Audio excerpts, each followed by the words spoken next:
Ladies and gentlemen, welcome to a Monday edition of What the Truck. I am your host, Malcolm Harris. I hope you guys had an awesome weekend with family, friends, and some good football. I know I enjoyed myself and hope you did too. Again, today is Monday, January 12th, 2026, and we have an awesome show for you all in store. Looking on deck, we're going to have a triple threat of guests. Lead off, of course, is going to be Andrew Wimmer. He is the VP of Strategic Operations at Descartes. He is going to be joining the show to talk about all things operations and what to be looking out for here in 2026. And next up, probably the hardest name we've had in What the Truck history, but I'm going to get it right. Lita Zurabashvili is the founder of Freight Freedom, is going to be joining the show as well to talk a little bit about fleet and the insights surrounding it and what to expect here in 2026 as well. And then last but not least, in studio joining me, the Director of Maintenance Services at PLM Fleet is going to be Sebastian Waters. Sebastian is an industry veteran. You guys are going to love Sebastian and the conversation that we are going to have. So between Andrew, Lita, and Sebastian, it is going to be an awesome show. So make sure you guys are locked and loaded because I'm throwing a lot at you. But before we get to it, I have to get to the business first, and that is headlines. Looking at headlines across the board, we're going to have a few. So I'm just going to take them through real briefly, starting with this piece when it comes to an activist investor, Ancora. All right, so they are carving out a real presence right now in the transportation sector. This matters because activist capital doesn't just show up to observe, it shows to change things. When investors like Ancora target transportation companies,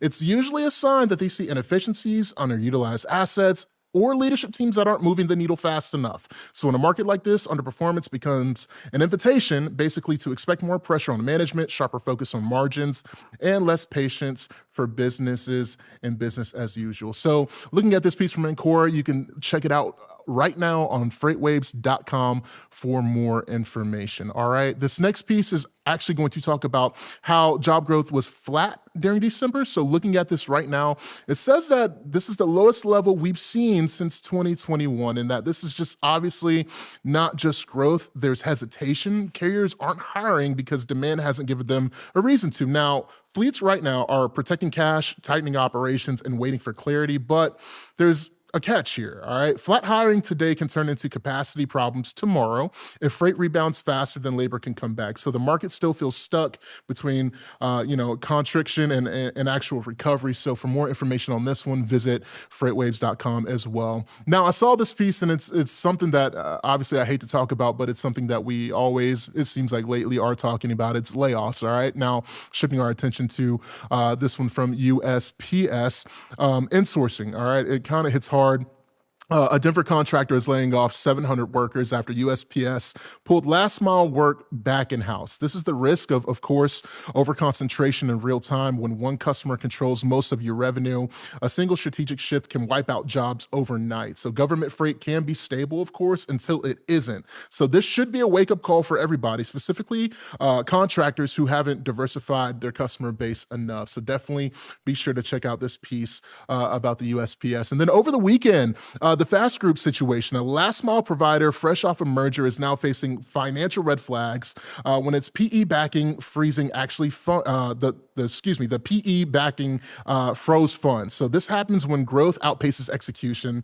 Last mile is already, a margin game. You pile on integration issues, cash strain, and weak governance, things can unravel quick and in a hurry. And when funding freezes, service suffers, workers can feel it, and customers start scrambling for alternatives. So definitely check out this piece as well. And then something that just dropped today, STG, all right, they have officially filed Chapter 11. So I wanted to mention this. This isn't just a shutdown, it's a reset.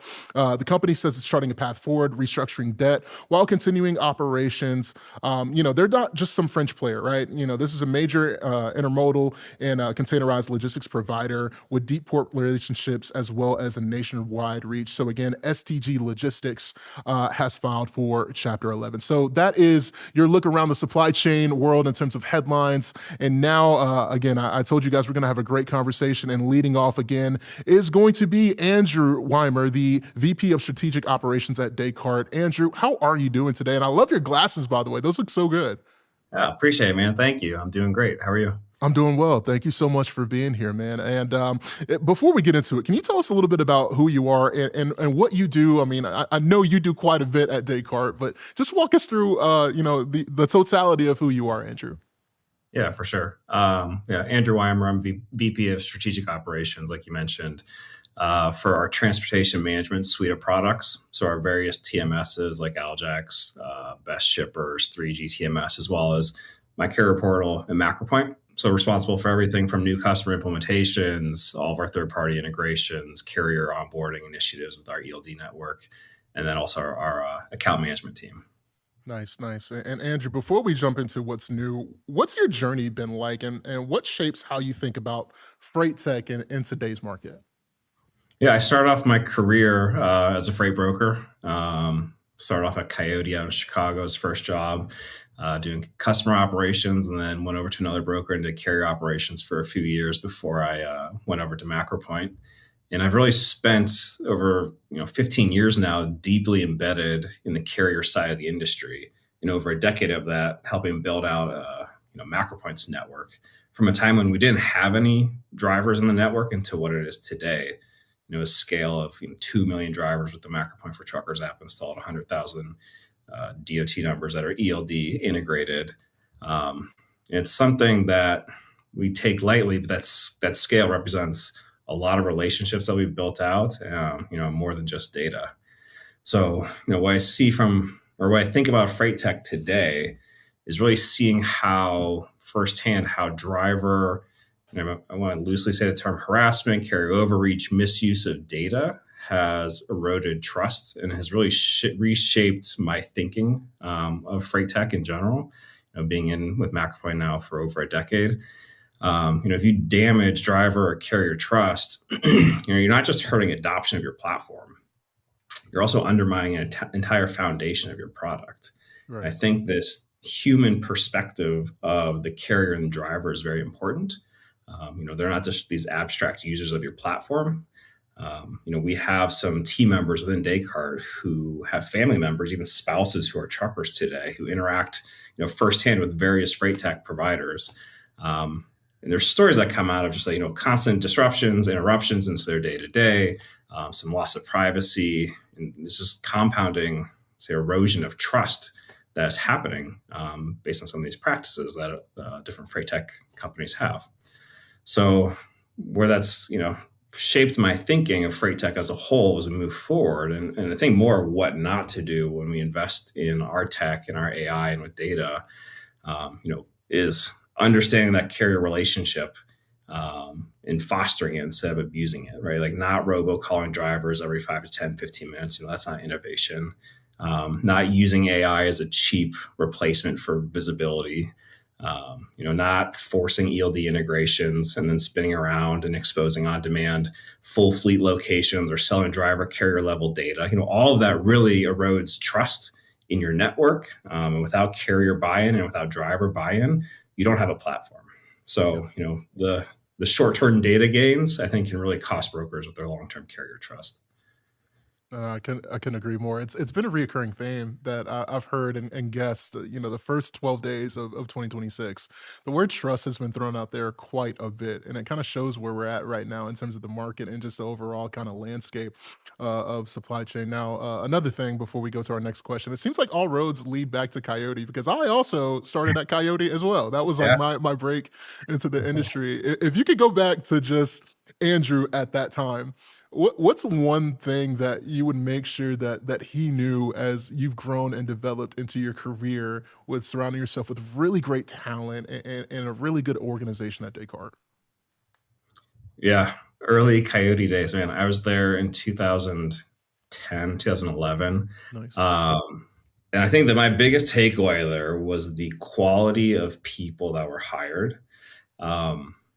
And not taking for granted how important that is. Right? Finding people who, want to get after, are hungry to learn, and are hungry to take on hard work, and seeing the benefits that come out of that. I learned that pretty much in day 2 at Coyote. Right, like day 1 was on board, and day 2 is like we're all in. And then taking that into the leadership position I'm in now, I try to bring that with me because it was such a awesome experience that I had. and building a team of high performers of people again who are just hungry. Like they don't necessarily need this breadth of technical knowledge to work here, or even deep industry experience, but they're hungry to learn, and we'll train them and we'll get them onboarded correctly. That mindset and that mentality of those people, that's what we want, and that's something that's really stuck with me since my first job at Coyote. Yeah. I couldn't agree more, Andrew. I think figuring out the people puzzle early is super important, and having a great team. And with that, what have you and your team been working on lately, and what problem are you most focused on when it comes to solving right now for your customers and partners as well? Yeah. We're focused on making visibility more resilient and helping automate, I think, the tail end of the shipment lifecycle with delivery automation and POD collection. A lot of visibility solutions out there rely on a single method, meaning, mobile app or an ELD only. And when one of those break, teams are suddenly blind and they're forced into this manual recovery process. So we're solving that by adding on to our existing ELD app waterfall workflow, by layering on a strategic team of AI agents to fill these gaps. So, the problem we see is it's not a lack of data. Like there's a ton of data being generated by us, by all the different platforms out there and different freight tech companies.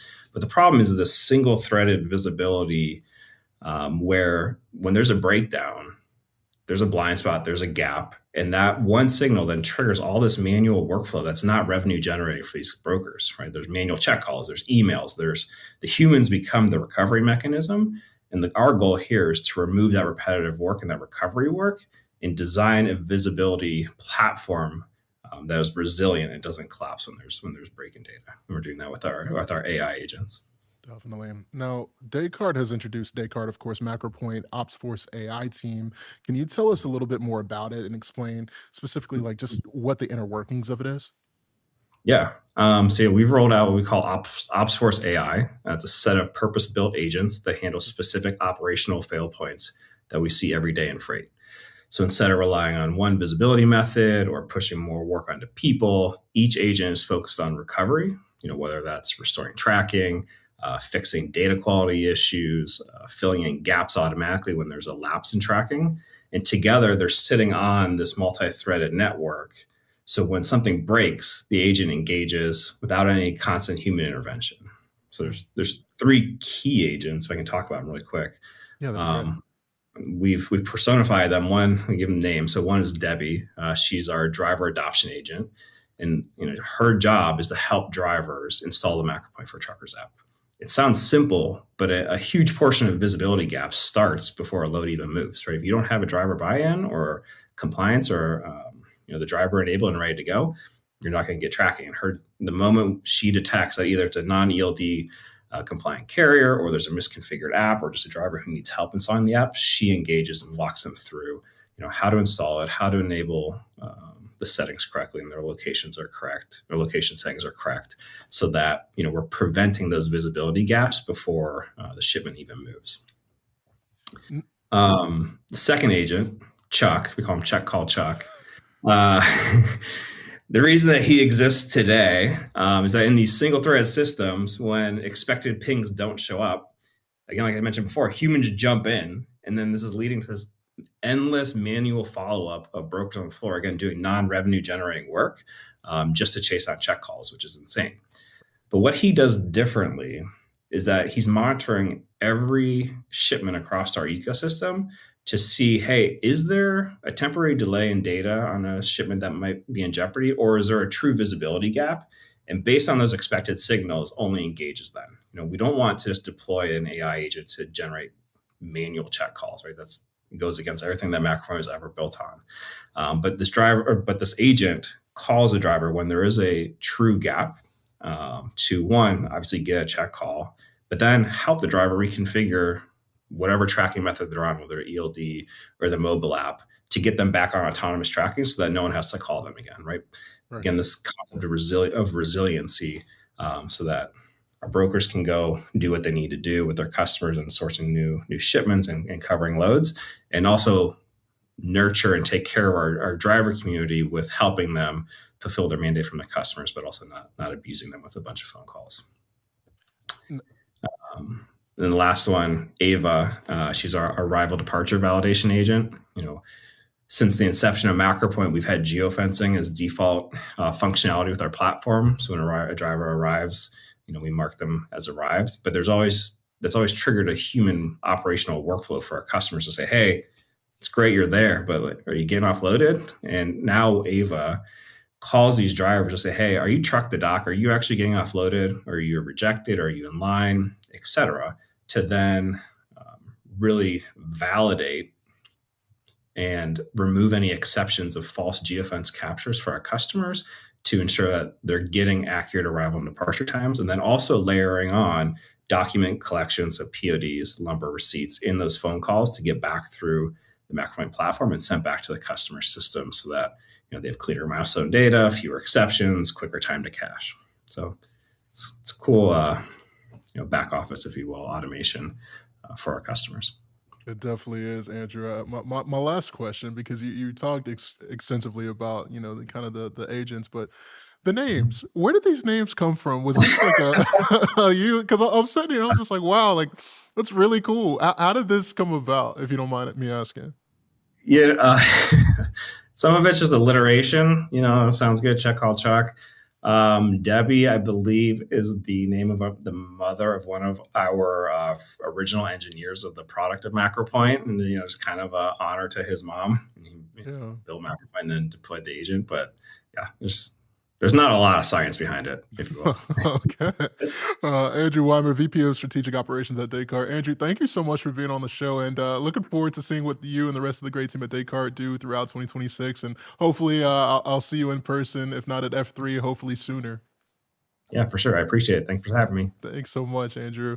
That was awesome. A great segment. And from one segment to the next, I told you guys, hold on to your seatbelt because this thing is going to get crazy with the amount of information coming at you at one time. Lita Zarabashvili is the founder of Freight Freedom, and she is now joining the What the Truck desk virtually. Lita, hello. How are you doing today? Hello. I'm doing amazing. How about you? I'm doing well. Thank you so much. I really appreciate you for being on the show. And hopefully I got your last name right. It's changed. So I wanted to be sure that I got it right. Yes, you did amazing, actually. Very few people get it, but you did amazing. Thank you. I really appreciate it. I wanted to have a conversation because you have such an amazing following, and seeing just what you've done in this entire space. You've worn so many hats, driver dispatch, fleet operations, and now a brokerage owner. How has this come full circle with the experience that you've had and being able to kind of shape your perspective when it comes to the industry right now? Yes, that's an amazing question. And that's something that I really love talking about because the way I got into logistics completely transformed my life. And that's why I'm so passionate about this industry, because when I moved to United States 10 years ago, I had no connection and no job. And I met this neighbor. She was a US Express driver, and she encouraged me to become a truck driver. And that conversation changed everything. I got my CDL, got behind the wheel, and that's how I transformed my life and my entire journey through logistics. And after that, I was fleet manager. It was a small fleet and dispatching, and now I'm doing my freight brokerage agency. And all these pieces, they came together because I think it's very important to understand all parts of operation to be great of what I am doing now, helping shippers to move their products reliably and transparently and on time. Lita, you made an awesome LinkedIn post earlier and you kind of put it all in perspective, but what led you to start Freight Freedom, and what gaps were you currently seeing in brokerage that made you be like, I should get into this? Yes, exactly. When I wrote your questions, that's, how I came up with these posts, because I think the most important things that inspired me to become a freight brokerage agency owner is I saw that there is a lack of nice brokers, transparent brokers, because I encountered many arrogant, greedy, self-centered brokers. And I decided to change it, starting by myself. And I promised myself I'm going to be one of the nicest brokers. And so far I have been doing amazing. Of course, there were some incidents that I couldn't, but most of the time I try to be transparent. I try to be fair for both carriers and shipper side. If needed to protect the carrier, I would protect the carrier. If needed to protect the shipper, that's what I would do. So I think that's very important to have these both sides on the picture and understand that we all need to operate together to make America moving. Now, you said something that I'm happy that you said, because it's a perfect segue to this question. Because how does understanding the carrier side change how you work with shippers and customers? Because you've had such exposure to that side, and now stepping into the other side, has it been able to help you? And if so, kind of walk us through what that's looked like. Yes, I think it's very important to understand carrier side, even just as simple as their electronic logging device or hours of services, right? When I was dispatching my trucks, there were some brokers that they couldn't even understand that truck cannot deliver it next day, 6 a.m., for example. It was a reefer load. That's just that simple that it is, that you have to understand what hours can truck drivers operate, right? Also the cost, because there is some point that you cannot do any less than that, but there are war between brokers. They are trying to compete on pricing, but there is a minimum cost that you have to be fair, and you have to be firm with shippers, telling, hey, this is a minimum cost and we cannot do any less. This way we can protect the carriers, and of course we can protect the shippers, because we always know that shippers sometimes trying to get cheap operators, but cheap is not always the best one. So I think that's very important, that sometimes we stay firm and fight for our carriers and to get the best rates, of course, being fair for shippers as well. Definitely. Now, your husband still operates of course, hot shot, box trucks, car hauling, all a lot of different things in terms of the business. How does staying close to that side of the business help you stay grounded when it comes to the actual brokerage aspect? Because I'm sure a lot is intertwined there. Yes, of course. I think it's very helpful, because we even sometimes can use our own trucks. And also it is a great, strong selling point for the shippers when you have assets, even though it is separate company, but it is very helpful. And it keeps me connecting in today's reality, not just numbers on a screen. I know what's going on real time, right? Because I understand what's going on tracking side and what's going on shipper side. So I think it's very great to be on both sides and to understand how we can serve this industry better. Let's talk about running Freight Freedom, because I'm sure there's been some late nights, some early mornings. I'm actually certain there's been that. And what are the biggest challenges in launching and growing this thing that you've seen so far? Well, definitely there has been a lot of late nights. I'm not a morning person, but definitely 2 a.m., 3 a.m., 4 a.m. nights. I think the biggest challenge was just learning sales and marketing. Instead of now just being an operator, now I had to brand my business, right? I had to promote my business and do sales and marketing, build this relationship, understand who, what, and how they move the products, right? It was very big learning curve, and I'm so grateful for my LinkedIn community, actually, that they supported me from day one when I was just a truck driver, and I am very grateful. It has transformed my life. Now, what does doing right by carriers actually look like in practice? Because a lot of people, specifically in the brokerage space, they say we have to do right by our carriers, but you actually have been on that side. What does that look like, that fulfilled promise look like? Yes, that's a great question. And I'm going to be honest with you. Not every broker does right. And right looks like actual things that we are doing, paying layovers when it is needed to be paid, paying detentions when it is required, providing accurate details, right? Fighting for them when necessary, and lately I had these situations that I had to step in to help the carrier to get paid from a factoring company because they were withholding his funds for 90 days. And because I know this fleet manager in person and they have moved a lot of calls for me, I had to step in and provide the feedback so they can get paid. So that's, what you do, doing right by carriers, not only just talking or not only just saying, hey, I will request this from the customer and you never get back to them. You've talked about building something sustainable, not just something fast. And why is long-term thinking so important, specifically when it comes to a brokerage? Because we've seen time and time again, people hop into the space, think this is a get-rich-quick scheme, and then they fall on their faces. But you've really preached and been an advocate about longevity. Why is that?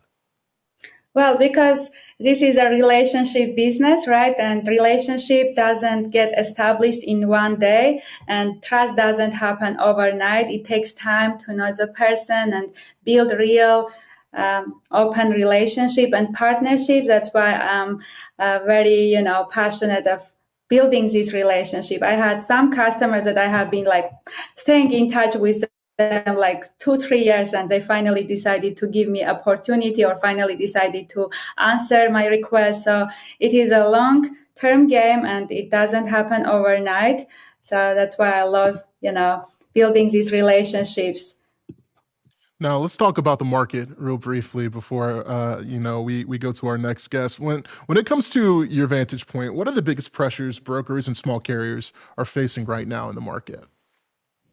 I think the biggest thing, everyone talks about it, so I have to, also add my point of view. It is scammers, identity thefts, because a lot of carriers, they get into identity theft and their information has been stolen, and some bad players can book freight through their actual email address or their account gets hacked. And the same happens from shipper side. There are many freight brokerage agency owners that they get scammed by shippers because they pretend that they are shippers, and then they fill out this application and it turns out that they are not actual shippers. And I had few situations that people actually move freight and then it turns out that they are not actual shippers. Now they are losing money, $60,000-$70,000. So it's very important to use our common sense, not only rely on technology, but also ask questions, directly talk to dispatcher and driver to double check every information when we are sending a truck instead of just relying on technology. I think that's the biggest thing now, that there is a lot of scam going on and we're trying to do everything to prevent it, but it is still happening. So there needs to be something else that we need to do. No, I could not agree more. Now, Lita, do you have any, last words in terms of things for your audience and your following on LinkedIn, as well as the What the Truck audience here? I mean, we've really appreciated your insight and what you've had to talk through, and also where to find information about you and your company as well. Well, I would say that my biggest advice is there are many unrealistic business ideas out there, right, in internet, but I think that logistics is one of the greatest industries to be in. It has been there for decades and it is not going anywhere. I actually will be volunteering for high school students, introducing them tracking, supply chain, and freight brokerage world. That's something that I'm very passionate and I do it very often. I want to let students know that there are different paths that you can get into logistics, and I'm very passionate and I would love more people like me to get into logistics and transform their life. Lita Zarabashvili, again, founder of Freight Freedom. Lita, thank you so much for being on the show. Looking forward to having you on the back half of the year and hopefully seeing you at F3 or a FreightWave sponsored event to meet you formally. And again, thank you so much for your time. Thank you so much. Yes, ma'am. Thank you. Again, Lita Zarabashvili joining the show. And last but not least, I told you guys, again, those seatbelts, they need to be tucked in and ready, because joining the show now is a good friend of mine, man. This guy is awesome and is an industry veteran. You guys are going to get a lot of value and maybe a laugh or two out of this man. The Waterman, Sebastian Waters, the Director of Maintenance Services at PLM Fleet. Sebastian, hello, sir. How are you? Doing well. How It's about good to you? see you. Yes, It's sir. good to see you. It's good to see you. Sebastian joining the show. He is in Tennessee and former home of mine, Farragut. How was the drive down from Farragut? It was excellent. Good. Beautiful scenery, always in East Tennessee. East Tennessee is the best, man. It's awesome. I'm just happy you're here in person. And for those that don't, know about PLM Fleet and really just your career has been just it's been everywhere. You've done a lot. Like you're not gonna give yourself credit, but I am. Kind of walk us through PLM Fleet as well as just your background and who you are. PLM Fleet is the largest coal supply leasing company in the nation. We have a little less than 16,000 highly spec, as a lot of people say, reefer trailers. We say refrigerated trailers.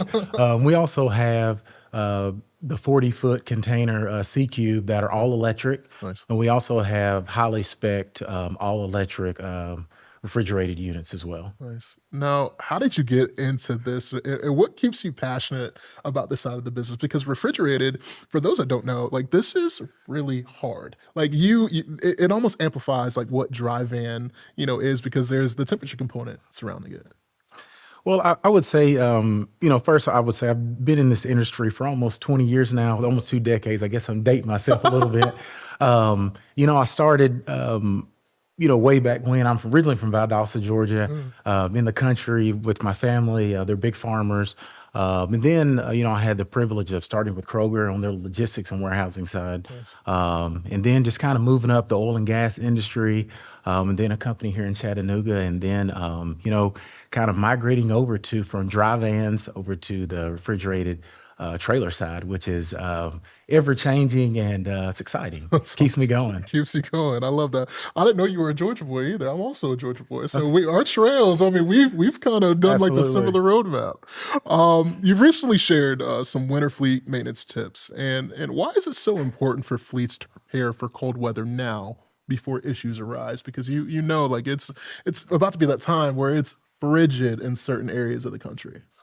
Well, the winter maintenance is really important because everyone wants that delivery on time. Yeah.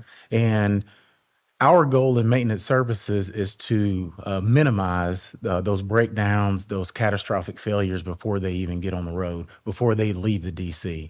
For example, draining those air tanks to make sure those moisture is out of the airlines so it doesn't push it back to the trailer. Paid attention to those reefer codes before they get on the road, because the last thing anybody wants is their warm chicken or ice cream that's melted. So we want to make sure that those units are running properly and efficiently before they ever leave the yard. That makes sense. How do things like driver pre-trip inspections and continuous run mode impact long-term vehicle reliability and safety? Pre-trip inspection is the most important. Yeah. Again, checking those brakes, checking the tires, making sure you don't have any reefer codes before you hit the road. You'll be surprised the calls that we receive 3 miles outside of the DC. I've got a flat tire, left, right, left rear, inside tire. That probably could have caught before you even left. So we say that is one of the most important things before a driver even leaves. Make sure those lift gates are functioning up and down. Just the small things, because if you get to your location, your lift gate doesn't work, you're kind of dead in the water. So. You're dead in the water for sure. And that is a perfect segue into my next question, because what are some of the most common winter-related maintenance problems that you see from fleets each and every single year? I mean, because you dated yourself. This is not your first rodeo. But like, what have you seen as just like, oh my gosh, guys, like we could have prevented this? Brake thickness. It's an 80,000 pound vehicle. You got to make sure your brakes are proper. Make sure that your tires are properly inflated. Your auto inflation system on your trailer is actually working. Making sure your unit is properly cooling. If there is a reefer alarm code, let's go ahead and get that taken care of. Let's go ahead and get service dispatched on the yard before you pull out. So those are just some small things. And then, your lights, making sure your lights are working. The LED lights, they don't put out any heat. So if there is ice or snow covering them, they won't be uncovered going down the road because of the LED lights. I didn't even think about that. That's right. Oh. Now, talk to me a little bit about technology. Of course, we talk tech often when it comes to what the truck. How can fleets use technology, telematics, or predictive maintenance tools to catch issues before they become costly? Kind of similar to your point, what you kind of just mentioned. Well, as far as telematics, it can be your best friend. Yeah. As we say in maintenance services, I wouldn't necessarily rely on it, but it is a tool. You can see those reefer codes before you leave the yard. You can see how much diesel is actually in the tank. Yeah. If there's something going on with your braking system, all those things. This is another tool that can help, that can assist the driver or the fleet team that's at the location. So it's just another tool, but it can be very beneficial to a fleet. Now, you just mentioned diesel. There was a mention of winter blend diesel and anti-gel treatments. How big of a difference do these make for cold weather operations? It makes a huge difference. Last year, we had several calls come in where the diesel was not only starting to gel in the reefer tanks, but also in the tractor. So what we do now is we try to be proactive rather than reactive. We let the fleet manager know that let's start in September or October before the winter season comes, and switch over to that winter blend or get an additive on site that you can add to those tanks. We also say we recommend rather to have those units on continuous run, because in some of your colder northern climates, you don't want to cut that off. You want that unit to keep running. Now, are there innovations in battery or coolant management that fleets should be paying attention to right now? Is there any kind of, just not necessarily easy button, but any just kind of magical thing happening right now that you're like, hey, you need to have an eye on this right now? Absolutely. We believe that either lithium batteries Okay. or AGM gel cell batteries is a better option. The flooded batteries will work. I think a lot of people are using those, but it isn't at an expense with lithium batteries and multiple batteries. Instead of 2 batteries, we say 3, especially if your unit is equipped with a lift gate. It takes more juice. So those lift gate batteries, we're having really no failures to the current moment. But with flooded batteries, you might have a cell go down or something like that. And then as far as coolant, there are different levels of coolant, especially in those northern climates. There is a different grade of coolant so that it doesn't freeze. But we ask the fleets to check and make sure there's no water or any kind of contaminants in that coolant, so that it doesn't freeze. Now, talk to me, because drivers are the things that, of course, I mean, they keep this moving. Without Absolutely. drivers, we don't have jobs. We're not talking on the stage right now. How do maintenance teams and drivers kind of work together in hand to ensure that trucks are not only road ready, but also safe for everyone handling the actual equipment too? We actually work hand in hand. I have a team of 32 people across the country in 4 different regions, and they're on standby. That's where we rise to the occasion, because everyone wants their steaks, everyone wants their chicken, their ice cream, Okay. but no one thinks how that gets to the shelf. So if there is an issue or something comes up, we always tell the fleets or the fleet manager or even that person at the lot manager, if you see something, call it in so we can get that service. The last thing we want is for someone to get out on the road and have an emergency. We'd rather, address it while it's at the DC and on the lot. Makes a lot of sense. Sebastian, this is a conversation that I'm sure you have been privy to for the entirety of your career, and it's cost and efficiency. Cost is the $1 million thing that people are always talking That's about. right. Preventative maintenance obviously saves money long term, but how do you convince fleet managers to invest time and resources up front rather than reacting to the breakdowns and the fallout of something not done on the back end? Great question, and a tough conversation It's a sometimes to tough have. conversation. Thank you. I like to tell fleet managers and VP of transportation that if we can address the situation on your lot, on site at the DC, it's going to be a minimal cost compared to emergency roadside service event. Yeah. A tire on the lot let's say $400 or $500. Out on the road, it might be $1,200 to $1,500, depending on the severity of the situation. If that tire were to blow and mess up the fender, the brakes, and so forth. But just that preventative maintenance, it is important not only to the fleet, but your family and my family are riding beside and behind those trucks.